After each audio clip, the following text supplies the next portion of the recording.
A tropical cyclone has smashed into the South Pacific island nation of Vanuatu and is believed to have caused widespread destruction.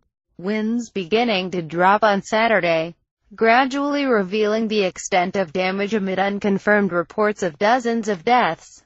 Communication systems in many of the hard-hit outer islands remained down. Chloe Morrison, a World Vision emergency communications officer stationed in Port Vila, said the capital's streets were littered with roofs blown from homes, uprooted trees and downed power lines. She said she was hearing reports of entire villages being destroyed in more remote areas. There was no power or running water in the capital and communication remained unreliable. It's still really quite dangerous outside. Most people are still hunkering down, she said. The damage is quite extensive in Port Vila, but there are so many more vulnerable islands. I can't even imagine what it's like in those vulnerable communities. Communications were knocked out in much of the region by Pam, a maximum Category 5 storm, and aid agencies said it would take time for a clear picture to emerge. The United Nations Office for the Coordination of Humanitarian Affairs said on Saturday it was checking an unconfirmed report of 44 dead. We hope the loss of life will be minimal, said Ban, who was attending a conference on disaster risk and reduction in Japan.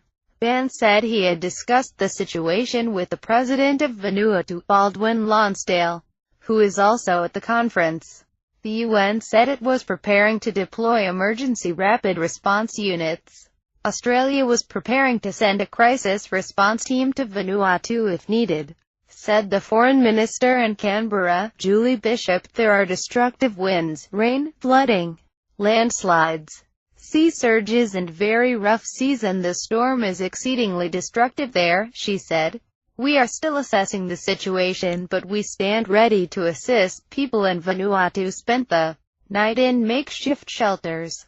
The Red Cross Pacific Regional Head Aurelia Balp said, as Pam, packing winds of more than 250 kilometers per hour, slammed into the island.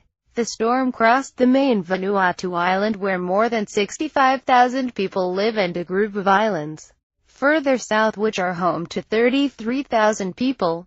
The Australian Bureau of Meteorology, which has been monitoring the storm, said most parts of Vanuatu had been affected. The storm reportedly changed course at the last minute, hitting the capital Port Vila harder than expected. It's really bad out there. The wind is howling with a deep roar that just doesn't let up. Anyone not in shelter now is in mortal danger, the administrator of the Humans of Vanuatu Facebook page wrote. The news reports that a communications tower on Ambrim Island has fallen down. There seem to have been fatalities, but of course it's impossible to confirm just now. Power was out in much of Vanuatu and communications were cut. Aid agencies Save the Children said Pam is feared to have caused widespread damage, and it was preparing to mount a humanitarian response. Red Cross was also assessing what was required in terms of food, medicine and shelter. The Vanuatu Weather Bureau was forecasting very destructive hurricane-force winds, torrential rain and flash flooding for most of Saturday.